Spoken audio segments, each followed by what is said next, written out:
Hello guys, meron po tayong biyaya po ng Diyos na si El Shaddai. Tayo po ay nakagawa po ng isang topic na dito po nakapokus po tayo sa buhay ni Rahab. Kaya kung gusto niyo pong malaman po yung biographical sermon about po kay Rahab, tapusin niyo po itong video na ito. Hindi lang natin siya makikilala, kundi makukunan pa natin siya ng aral at makikita natin yung grabe talaga yung kanyang desisyon na ginawa. God bless po. Yan, mapagpalang umaga sa ating lahat.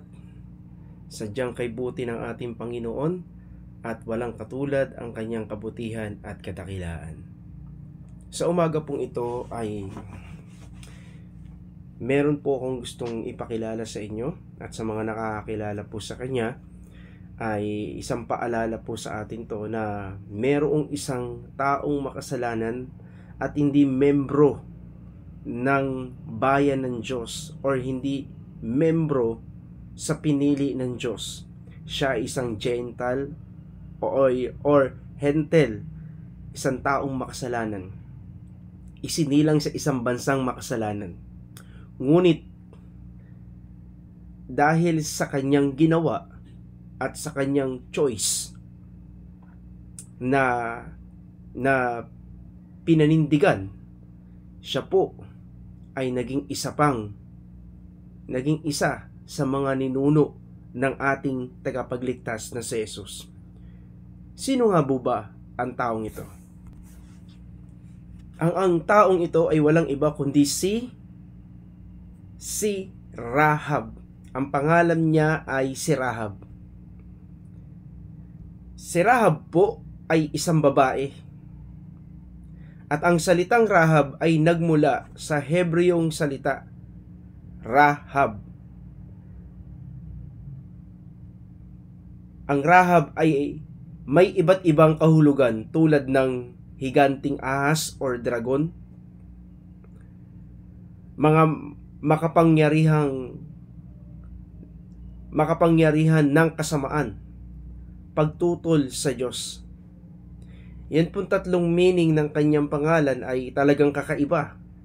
Kumbaga, napaka masama, napaka makasalanan yung higanting ahas o dragon. Ito ay isang palatandaan ni Satanas, no? Nung siya ay yung kanyang tinukso yung ahas at yung ahas ay nasa pailalim ng kanyang kapangyarihan. At yung matandang dragon, ito po yung sinasabi ng pahayag na siya ay itinakwil ng Diyos. Si Satanas pa rin to at itinapon sa sanlibutan at isa po yan sa kanyang alias ay yung matandang dragon. No, nasa Revelation po ay ito po ay makakalaban po sa pagbabalik ng Panginoong Jesucristo. Paparusahan po siya. Mga makapangyarihan ng kasamaan, pagtutol sa Diyos, no? Talagang iisipin mo yung pangalan niya ay hindi maganda yung meaning. Pero ito pang-apat po ay napakaganda po ng meaning ng kanyang pangalan. Sa Hebreo, ang Rahab ay binubuo ng dalawang titik. Ra na nangangahulugang laki or higante at hab nangangahulugang mabangong tubig o mababaw na tubig. Yung kahulugan ng pangalan niya ay mabangong tubig at mababaw na tubig. At yung panglima po, isa po sa mga iba pang mga wika, ito po ay pag sa English po ay Rahab. Sa Grego, Paab. P-A-A-B. Paab. Rahab. R-H-A-A-B. Rahab. Sa Arabi, Rahab. R-A-H Rahab. Sa Espanya, Raab, R-A-A-B. Isa po sa pang-anim po, Raab, ang Kananea. Ito na po, binagbigay na po ng, makikita na po natin yung Bible verse kung saan po siya lumabas, na yung pangalan niya ay nabanggit, at yung kanya pong mga tungkulin na ginawa para po sa Israelita. Dito po sa aklat ni Joshua, chapter 2, verse 1 to 24, at chapter 6, verse 22 to 25. Si Rahab ay isang babae na naninirahan sa Jericho. Siya ay isang Kananea at isang patutot. Sa Biblia, tinatawag na patutot. Sa atin po ngayong panahon, ito po ay isang babaeng bayaran, isang hostess, na kung saan ay binebenta nila ang kanilang dangal upang kumita ng pera, dala ng kanilang pangangailangan. Yan po, basahin po natin yung Joshua chapter 2 verse 1 to 24 at chapter 6 verse 22 to 25. Yan, medyo mahaba po to, tiyaga-tiyaga lang. Joshua chapter 2 verse 1 to 24.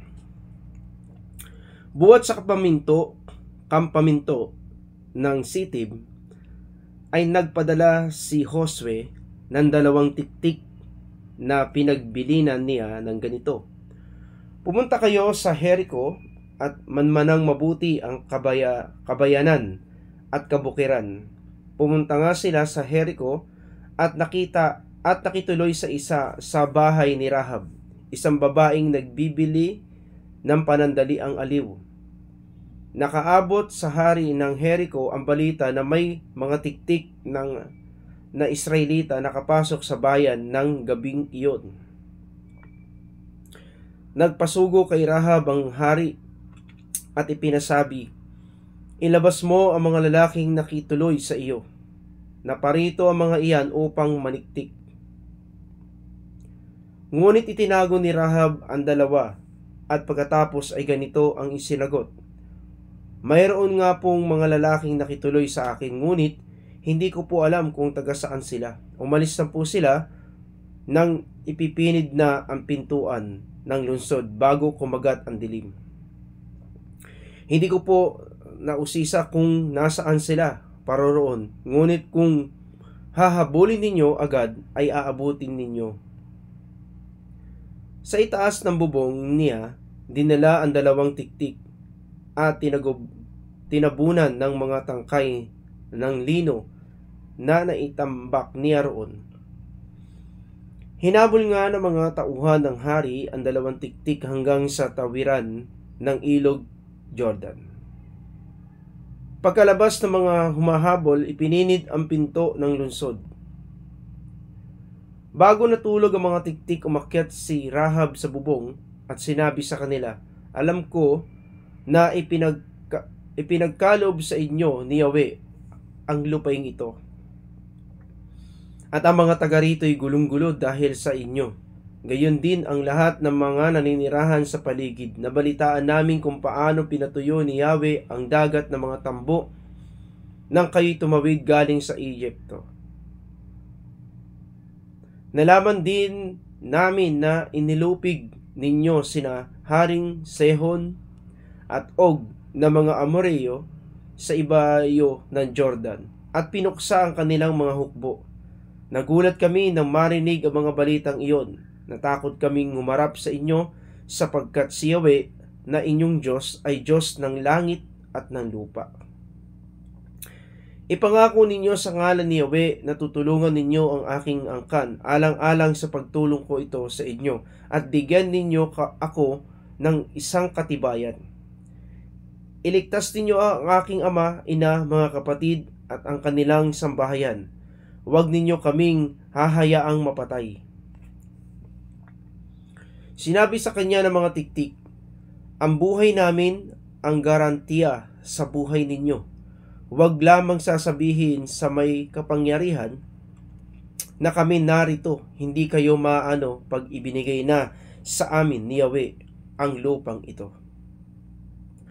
Tikit sa muog ng Jericho ang bahay ni Rahab, kaya't buwat sa lunsod ang 2 tiktik.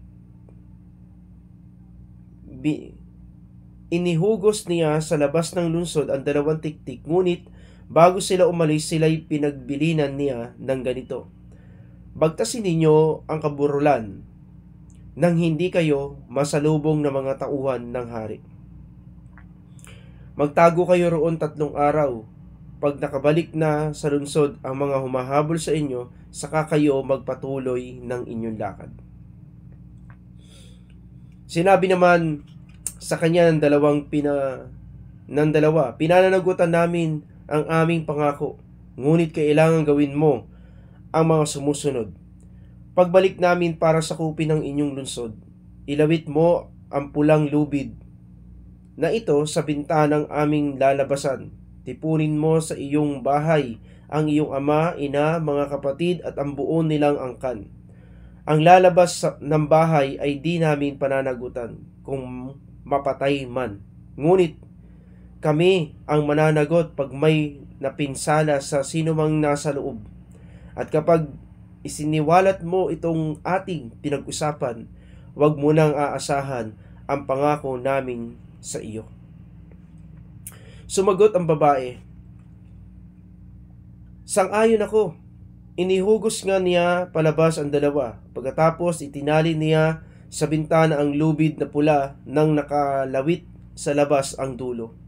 Binagtas ng 2 ang kaburulan at nagtago roon samantalang sila'y pinaghahanap ng mga tauhan ng hari. Pagkatapos ng 3 araw, bumalik na ang mga ito sa lungsod. Nang sila'y hindi makita, bumaba naman mula sa kaburulan ng mga tiktik, tumawid ng ilog at nagbalik kay Joshua. Iniulat nila kay Joshua ang buong pangyayari. Ibinigay na sa atin ni Yahweh ang lupaing iyon, wika nila. Mabanggit lamang ang pangalan natin, nangangatog na sa takot ang mga taga-roon. Yan po, narinig po natin yung buhay ni Rahab at kung paano siya nasama sa history ng Bible sa pangyayari. Si Rahab po ay nagtalaga ng kanyang buhay. Ibinigay niya ang kanyang buhay at siya ay tinago niya yung 2 espiya or tiktik. Sa kanyang ginawang ganon ay yun ay isang malaking pagtataksil na kapag yun ay na-discover that time, malamang buo niyang pamilya ay papatayin. Ngunit hindi siya natakot sa mangyayari sapagkat ayon sa kanyang sinabi sa Josue or Joshua chapter 2 verse 11, nagulat kami nang marinig ang mga balitang iyon. Natakot kaming humarap sa inyo. Ano yung balita? Yung hinati ng Diyos yung dagat ng tambo para tumawid, para itawid sila ng Diyos at matuluyan na makatakas sa pagkakaalipin sa Egypt ng 400 years. At pagkatapos nyon, sumuong sila sa digmaan. Natalo nila sa digmaan ang haring Og at ang mga hari po ng ang hari po ng Sihon.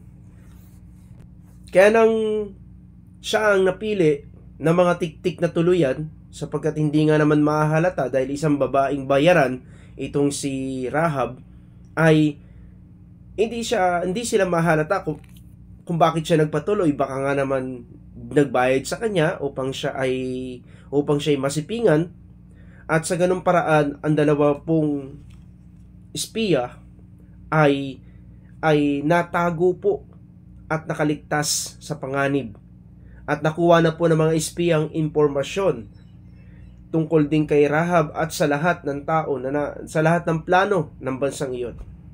Kaya makikita po natin yung si Rahab po kung bakit po siya ay nanindigan na itago ang 2 espiya, Kasi meron siyang gampanin.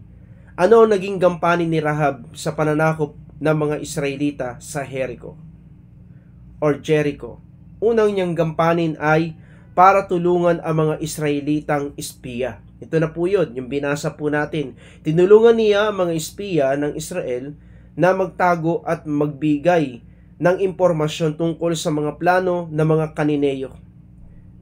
Yun na, yung sinabi niya, natakot na takot yung mga hari, yung hari at mga mamayan at mga pinuno, maging ang mga sundalo. Takot na takot sa mga Israelita dahil ang Egypt ay napakalakas din na bansa that time, pero sila ay nakaalis doon at marami pong namatay na panganay bago pa lamang sila umalis. Namatay ang mga panganay at sinalot ang bansang Egypt dahil sa pagmamatigas ng kanilang hari.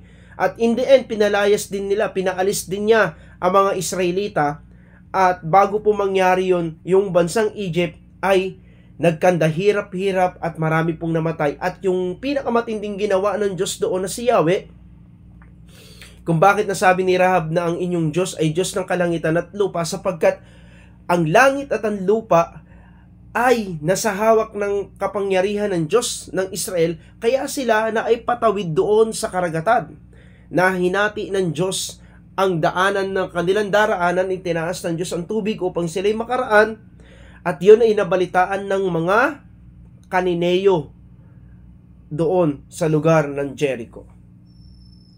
Yun yung kanyang gampanin, itago, kasi kung walang magtatago sa mga espiya ng Israel, ay mauhuli po yun. Ngunit inialay ni Rahab ang kanyang buhay, nilakasan niya ang kanyang loob, alang-alang sa kanyang ina, sa kanyang ama, sa kanyang mga kapatid. Yun po yung kanyang sinabi. Sabi po dito sa Joshua chapter 2 verse 12 to 13. Ipangako ninyo sa ngalan ni Yahweh na tutulungan ninyo ang aking angkan, alang-alang sa pagtulong ko ito sa inyo, at bigyan ninyo ako ng isang katibayan. Iligtas ninyo kami, iligtas ninyo ang aking ama, ina, mga kapatid at ang kanilang sambahayan. Huwag ninyo kaming hayaang mamatay. Isipin po ninyo, hindi niya lang yung sarili niya ang kanyang iniligtas.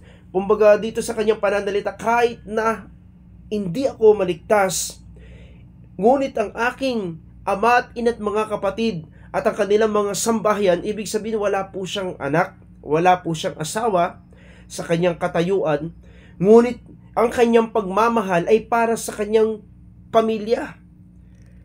Kaya po niya nagawa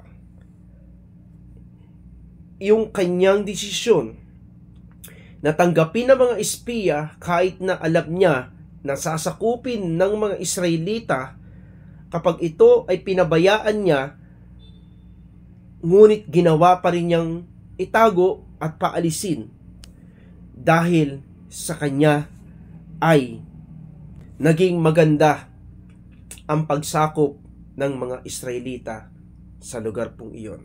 Mamaya-maya makikita natin yan. Bilang gantimpala sa kanyang pagtulong, pinangakuan siya ng mga espiya na ang kanyang buhay at ang kanyang pamilya ay maliligtas kapag kinubkob ng mga Israelita ang Jericho. At yun po yung ating pong narinig.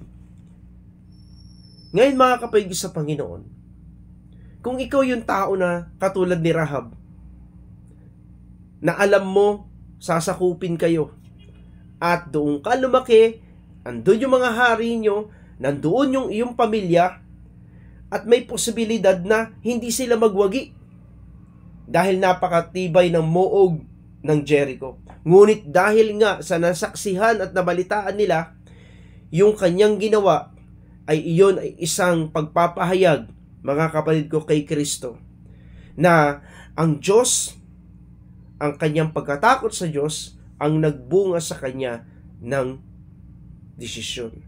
Yung kanyang pamilya, yung kanyang pagsampalataya. Bakit niya nagawang pagtaksilan ng kanyang sariling bansa at mga kababayan? Una, dahil mahal niya ang kanyang pamilya at gusto pa niyang mabuhay na kasama mga ito. Sa ating binasa, nandoon po yung kanyang pagmamahal. Iligtas ninyo ang aking ina ama, mga kapatid, at ang kanilang mga angkan. Yung buo, mga kapatid ko. Kasi bakit?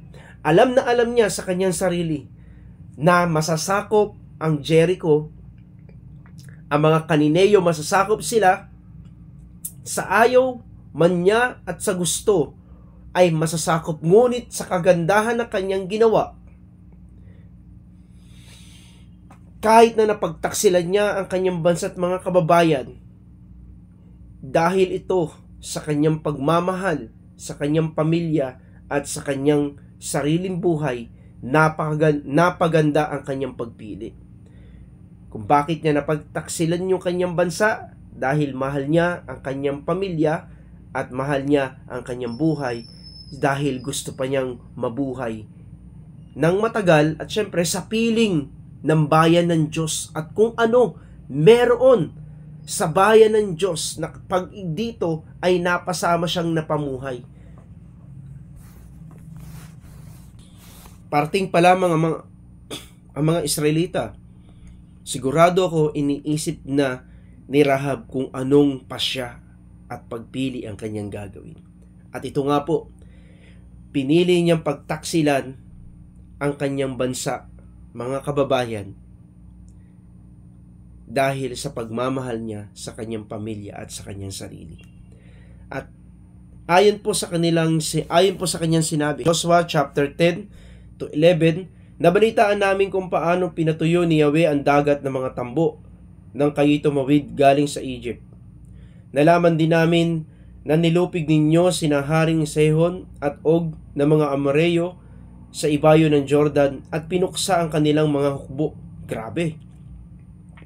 Mga sundalo, may mga personal na sundalo itong mga to, ngunit ang mga Israelita ay mga alipin sa lugar ng Egypt. Ngunit natalo nila ang Haring Sehon, Og at ng mga Amoreyo sa ibayo ng ilog Jordan. Doon po na-amaze si Rahab. At then verse 11, nagulat kami nang marinig ang mga balitang iyon. Nagulat po sila, talaga nakakagulat. Isang mga taong alipin sa Egypt, di marunong makipagdigma, di marunong makipag-away, walang mga sandata, ngunit tinalo nila ang mga hari, ang mga bayan, mga bansa na kanilang dinaanan. Nagulat kami nang marinig ang mga balitang iyon. Natakot kaming humarap sa inyo sapagkat si Yahweh ng inyong Diyos ay Diyos ng kalangitan. Hindi lang po pala ang pagmamahal sa kanyang pamilya at sa kanyang sarili ang dahilan kung bakit napagtaksilan niya ang kanyang bansa at ang kanyang mga kababayan, kung bakit naipagpalit niya ang kanyang bansa at kanyang mga kababayan sa bansang Israel. Hindi lang dahil mahal niyang pamilya, kundi dahil sa takot niya na mamatay silang lahat. At nagkaroon din siya ng takot sa Diyos ng Israel, sapagkat ang inyong Diyos ay Diyos ng kalangitan at ng kalupaan. Ibig sabihin, walang makakadaig, walang makakatalo sa mga Israelita sapagkat ang Diyos nila ay Diyos na makapangyarihan. Purihin ang Panginoon. Tunay nga na siya ang Diyos na makapangyarihan. Isipin nyo kahit ngayon sa panahon natin ngayon.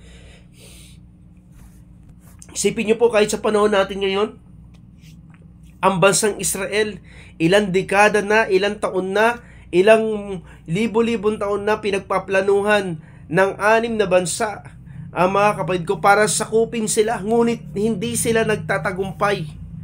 Isipin nyo po yan. Kasi bakit? Hanggang ngayon pinatutunayan ng Diyos, ang Israel ay bayan niya at ito ay Diyos nila, ay ang Diyos ng kalangitan at ng kalupaan. At dahil sa takot po ni Rahab sa Diyos at sa magagawa ng Diyos sa kanilang bansa at sa buhay ng kanyang pamilya, ito po ay nagbigay ng kanyang karunungan. Hindi man po niya alam, pero ito po ang sinasabi ng Kawikaan chapter 1 verse 7. Ang pagkatakot kay Yahweh ay pasimula ng karunungan.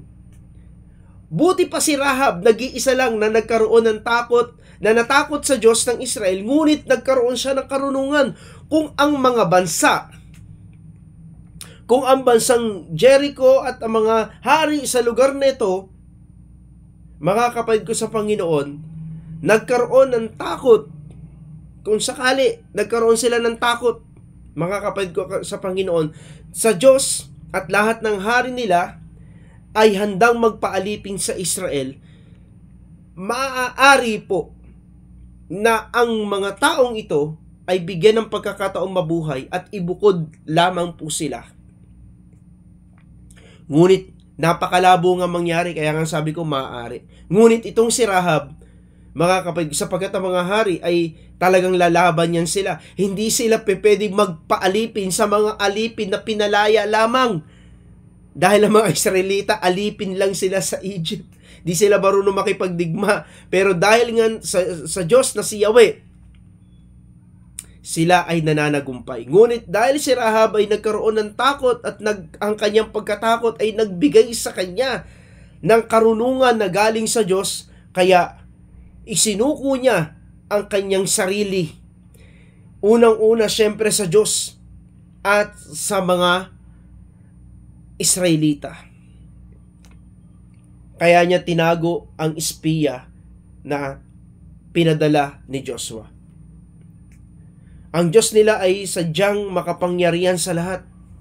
Kaya natatakot yung mga taga Jericho o yung mga Kananeo, natatakot sila, yung mga Kananeo, mga Jebuseo, maraming hari po yan sa lugar po ng Jericho.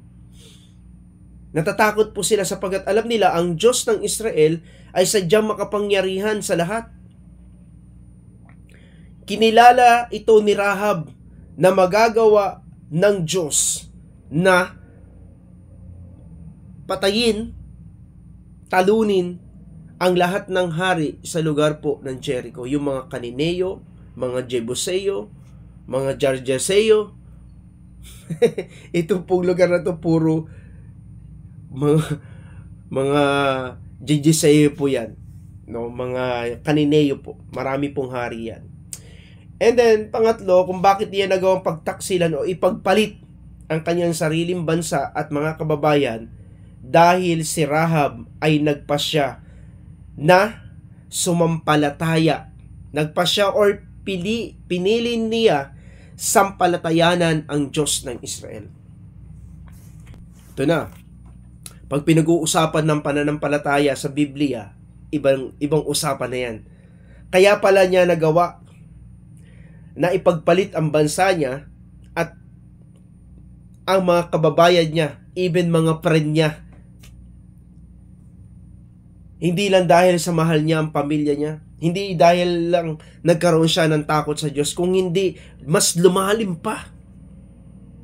Hindi lang basta takot ang kanyang inilagay sa puso't isipan niya, kung hindi, pati yung pananampalataya niya, ibig sabihin, even a gods, no, even yung mga Diyos-Diyosan na kinilala niya sa bansa ng mga Kananeo, sa bansa ng Jericho, even yung mga sinasamba niya na mga idols na kinikilala nila mula na isilang sila na Diyos, ay ipinagpalit niya, inisantabi niya. Kaya itong si Rahab ay malalim na po yung kanyang devotion sa Diyos. Hindi pa man sila nasasakop nung ito'y mabalitaan ng buong Jericho, ng buong Kananeo, mga Jebuseo, yung lugar po, yung ginawa po ng Diyos doon sa lugar nila, nung oras ding iyon, ito pong si Rahab ay nagpalit na siya ng Diyos. Hindi na yung mga Diyos-Diyosan, kung hindi,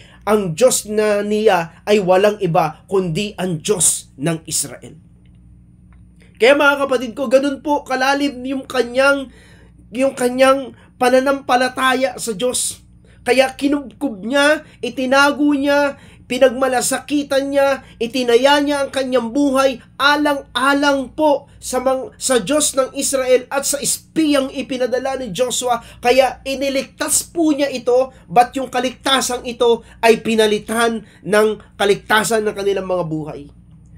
Kaya yung kanya pong pagmamahal, yung kanyang pagkatakot, ito po ay nagbuo ng pananalig sa Diyos. At ang pananalig po niya, mga kapatid ko, kay Kristo, ay binubuo po ng paniniwala. Binubuo po ng pag-asa. Tignan niyo po, nagtiwala siya sa mga espiya, nagtiwala siya sa bayan ng Diyos ng Israel kahit hindi man niya ito kilala. Mga kapatid, nagtiwala siya sapagkat ang tiwala niya unang-una hindi lang sa taong bayan, hindi lang sa mga Israelita, hindi lang sa mga espiya, kundi ang tiwala niya ay nasa Diyos.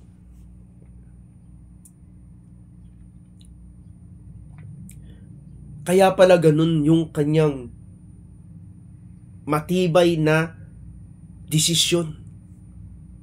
Yung kanyang pasya at pagpili sa mga Israelita.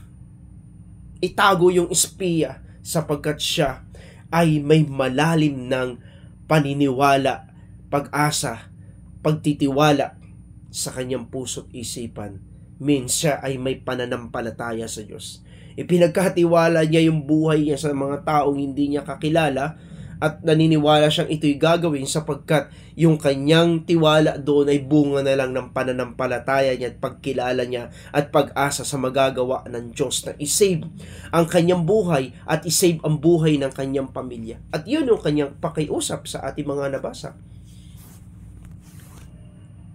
At sinasabi ng Bible, kapag ikaw ay sumampalataya sa Diyos, ikaw ay gagantimpalaan niya. Hebreo chapter 11 verse 6. Mga kapatid sa Panginoon, basahin natin. Ito po, sinasabi po ng Hebreo chapter 11 verse 6. At hindi kinalulugdan ng Diyos ang hindi nananalig sa Kanya, sapagkat ang sino mang lumalapit sa Diyos ay dapat maniwalang may Diyos at Siya ang nagbibigay ng gantimpala sa mga humahanap sa Kanya. Ito po yung bunga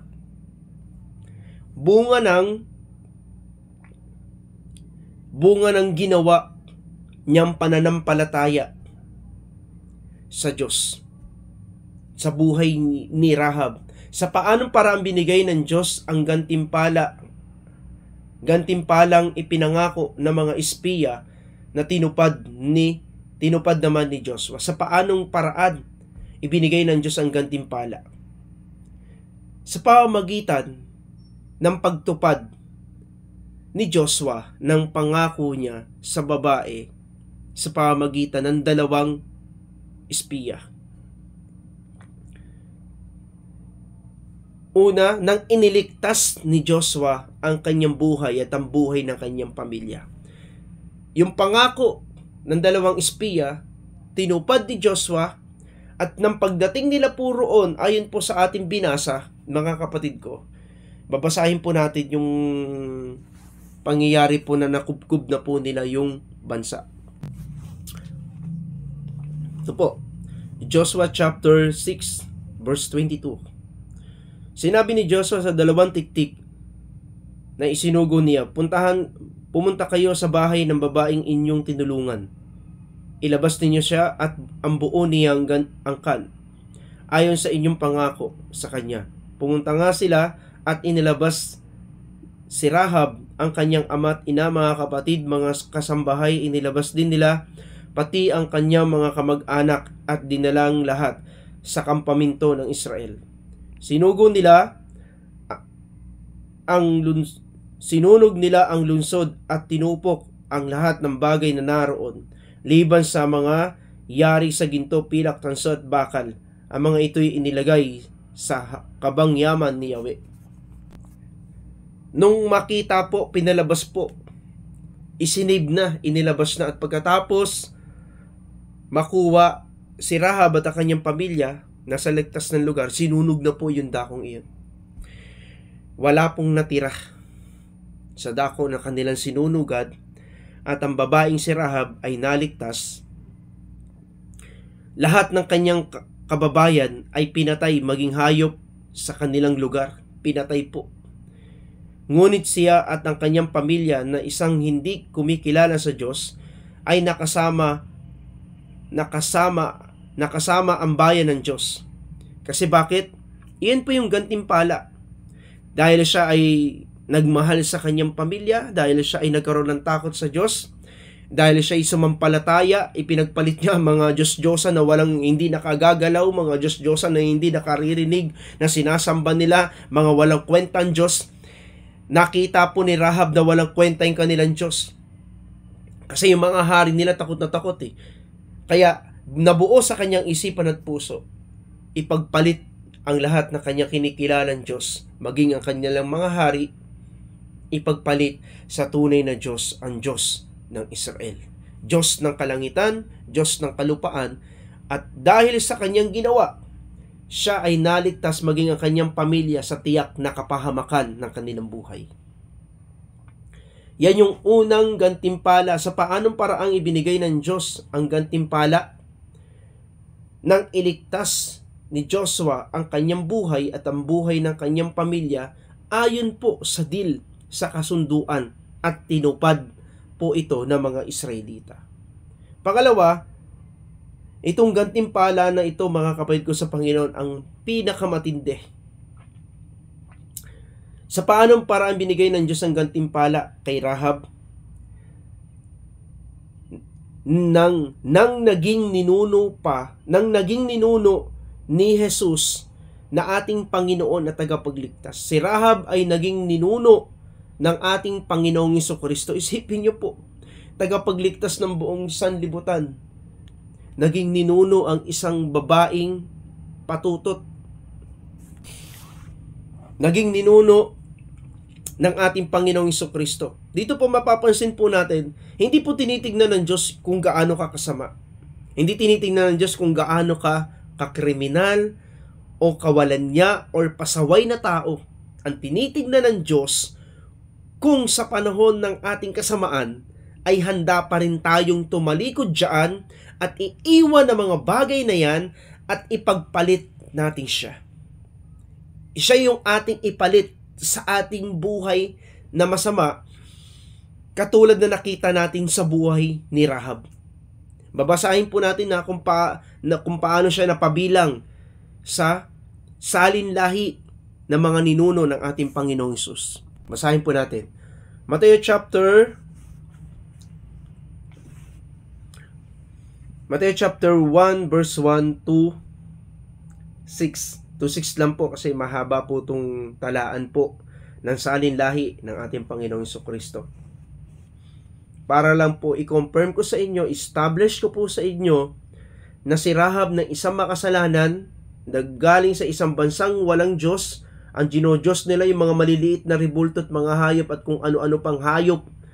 Ngunit, ipinagpalit niya ang mga walang kwentang Diyos na ito dahil nakilala niya ang tunay na Diyos ay yung Diyos ng Israel na napapasunod niya ang kanyang mga nilikha.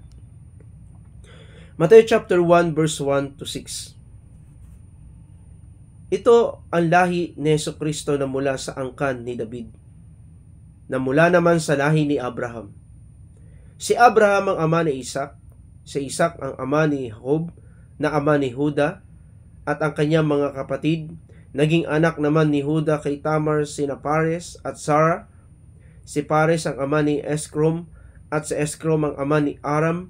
Si Aram ang ama ni Abinadam. Si Abinadam ang ama ni Naason, na ama naman ni Salmon. Naging anak ni Salmon kay Rahab si Boaz, at naging anak naman ni Boaz kay Ruth si Obed, at si Obed ang ama ni Jesse, na ama ni Haring David. Yan mga kapatid sa Panginoon. Sa verse 5, naging anak ni Salmon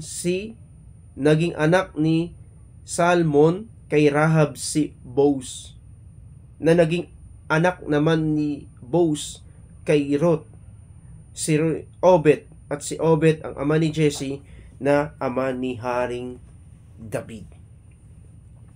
Isipin po ninyo mga kapatid ko, nakapangasawa siya ng isang Israelita, mga kapatid sa Panginoon, at ang kanilang lahi, pababa po yan, mga kapatid sa Panginoon, hanggang kay Yusef po yan,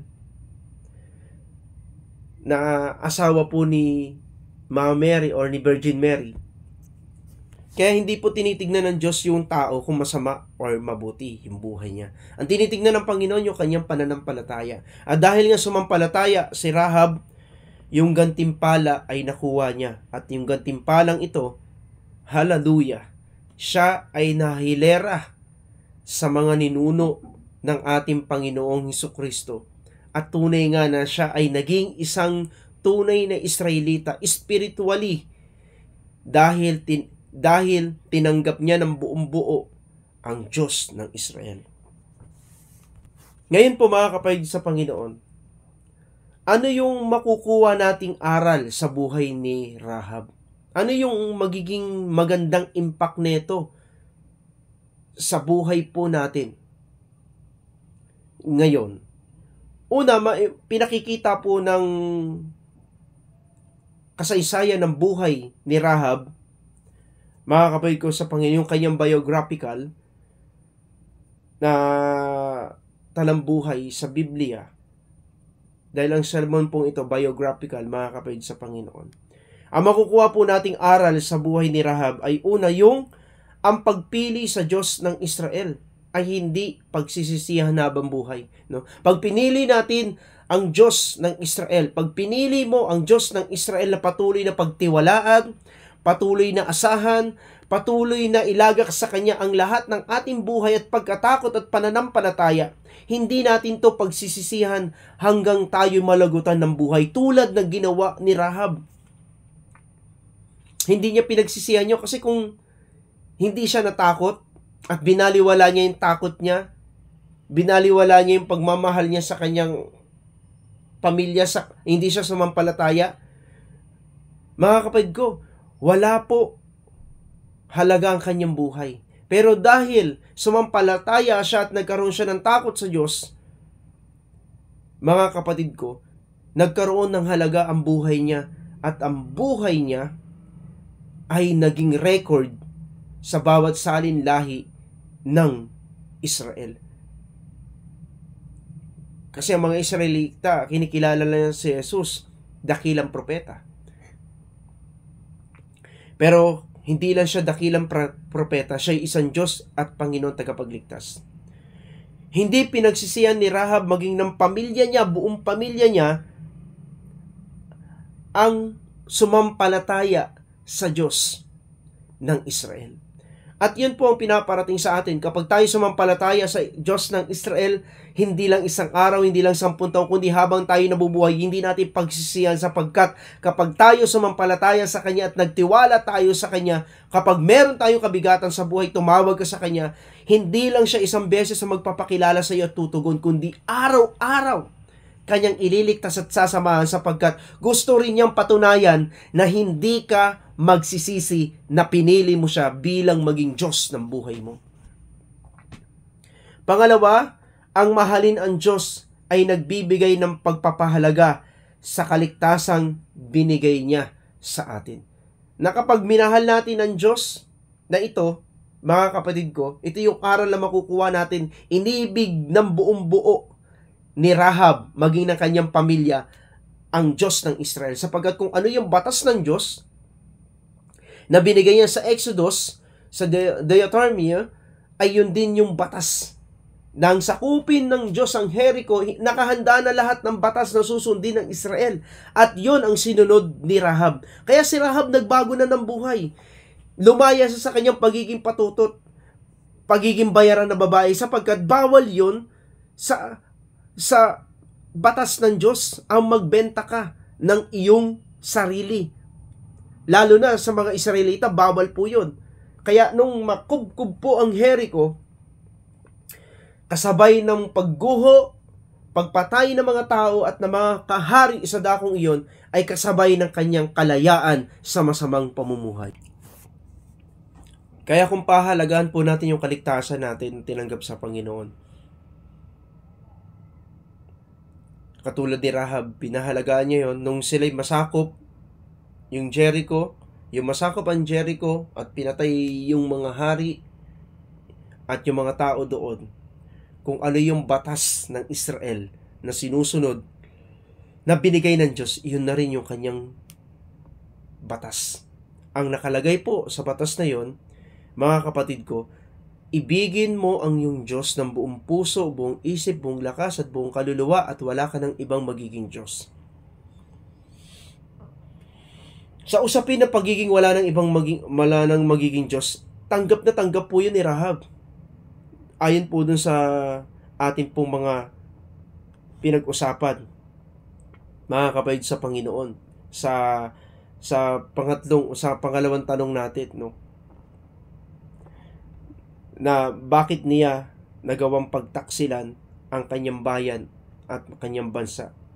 Yun ay dahil sa kanyang pananampalataya sa Diyos. Kaya, yung kanyang pananampalataya ay mayroong pag-ibig.